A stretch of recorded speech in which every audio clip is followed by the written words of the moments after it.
My name is Matthew Walker. I am a professor of neuroscience and psychology at the University of California, Berkeley, and I am the author of the book, Why We Sleep.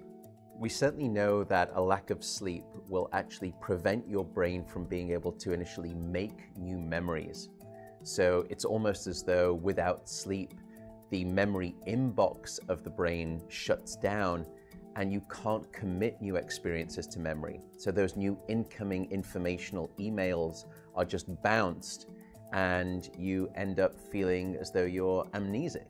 You can't essentially make and create those new memories. We also know that a lack of sleep will lead to an increased development of a toxic protein in the brain that is called beta amyloid, and that is associated with Alzheimer's disease, because it is during deep sleep at night when a sewage system within the brain actually kicks into high gear and it starts to wash away this toxic protein, beta amyloid. So if you're not getting enough sleep each and every night, more of that Alzheimer's related protein will build up.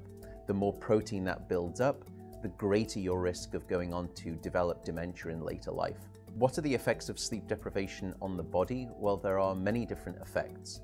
Firstly, we know that sleep deprivation affects the reproductive system. We know that men who are sleeping just 5 to 6 hours a night have a level of testosterone which is that of someone 10 years their senior. So a lack of sleep will age you by almost a decade in terms of that aspect of virility and wellness. We also know that a lack of sleep impacts your immune system. So after just one night of 4 to 5 hours of sleep, there is a 70% reduction in critical anti-cancer fighting immune cells called natural killer cells. And that's the reason that we know that short sleep duration predicts your risk for developing numerous forms of cancer. And that list currently includes cancer of the bowel, cancer of the prostate, as well as cancer of the breast. In fact, the link between a lack of sleep and cancer is now so strong that recently the World Health Organization decided to classify any form of nighttime shift work as a probable carcinogen. So in other words, jobs that may induce cancer because of a disruption of your sleep-wake rhythms. We also know that a lack of sleep impacts your cardiovascular system, because it is during deep sleep at night that you receive this most wonderful form of effectively blood pressure medication. Your heart rate drops, your blood pressure goes down. If you're not getting sufficient sleep, you're not getting that reboot of the cardiovascular system. So your blood pressure rises. You have, if you're getting 6 hours of sleep or less, a 200% increased risk of having a fatal heart attack or a stroke in your lifetime. There is a global experiment that is performed on 1.6 billion people twice a year, and it's called daylight savings time.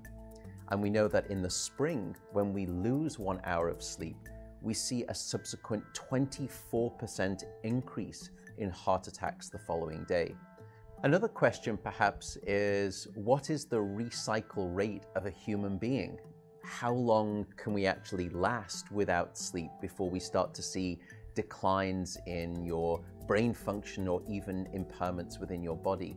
And the answer seems to be about 16 hours of wakefulness. Once you get past 16 hours of being awake, that's when we start to see mental deterioration and physiological deterioration in the body.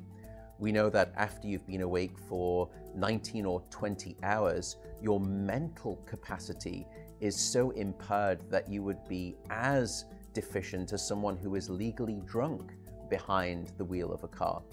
So if you were to ask me what is the recycle rate of a human being, it does seem to be about 16 hours, and we need about 8 hours of sleep to repair the damage of wakefulness. Wakefulness essentially is low-level brain damage.